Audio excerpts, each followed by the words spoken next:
Mike Turner joins us now. The Ohio Republican is the chairman of the House Intelligence Committee.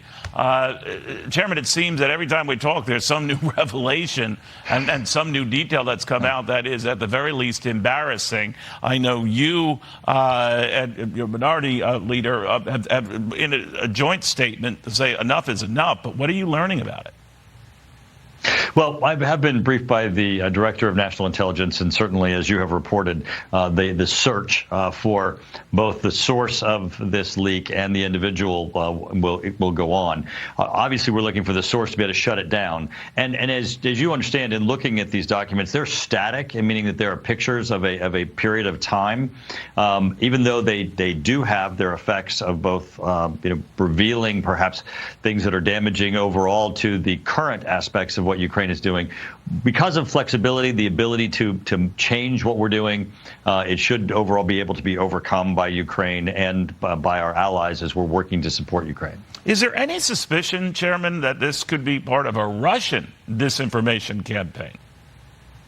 Right. So this could be several different sources, even though these are photographs, and as your reporter was saying, look like they had been printed out. They could have been hacked and then printed out and then photographed. They could have been someone who took out the actual documents.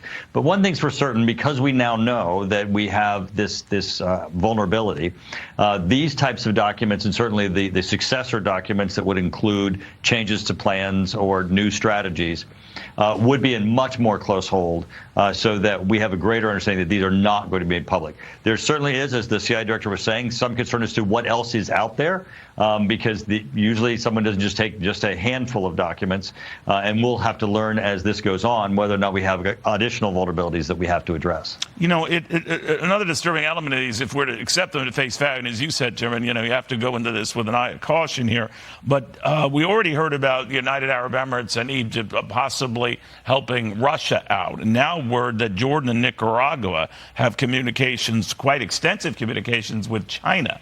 We have assumed that all of these countries were our allies. What's going on here? Well, as you know, I can't validate the content of any of these documents that we're discussing. But at the same time, all countries continue to have negotiations and discussions pretty much around the planet, and certainly look out for some of their best interests.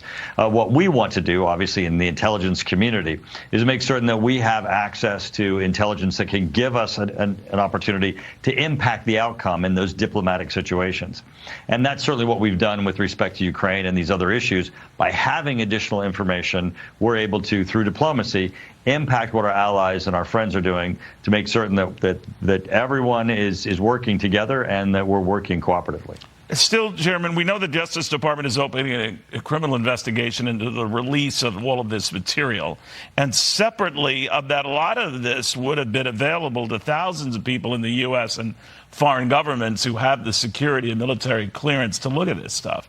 So is it possible that many of those thousands already have, long before this release?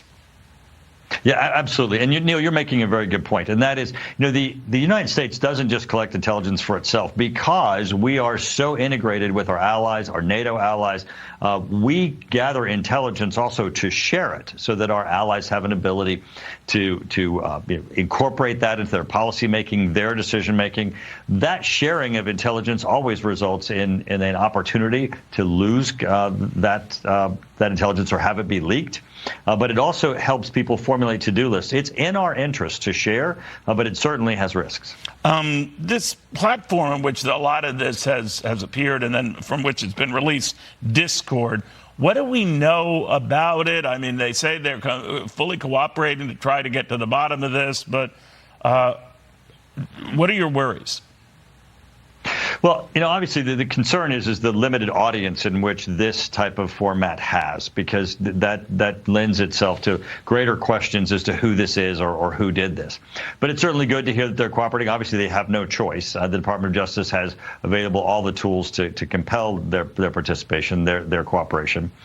But in this, as your reporter was saying, we have There's signatures that are involved in photographs. There's signatures in electronic transmission of materials, all of which will be utilized to try to find the source, to track it back down to, who did this. This is espionage. If it's an American, they're a traitor. They'll be brought to justice. And we're going to continue the search so that we can plug this leak and keep our secrets safe. Finally, sir, and I know this is, secret material and you're trying to get your arms around, I grant you. But if even a fraction of it is true about China's role in Ukraine and the degree to which it still might be helping the Russians or even using as an excuse renewed help to the Russians under the caveat that, let's say Ukrainian forces are attacking lands or positions outside Ukraine, that's disturbing. What do you make of it? Well, certainly we don't want China to get involved in this conflict. And when President Xi went and met with Vladimir Putin, we were very concerned that I think across the globe, as he made a statement of it, they were going to bring about change that hasn't happened for 100 years, because his statement was about authoritarianism versus democracy and changing that were the outcomes of World War II and World War I, where freedom won.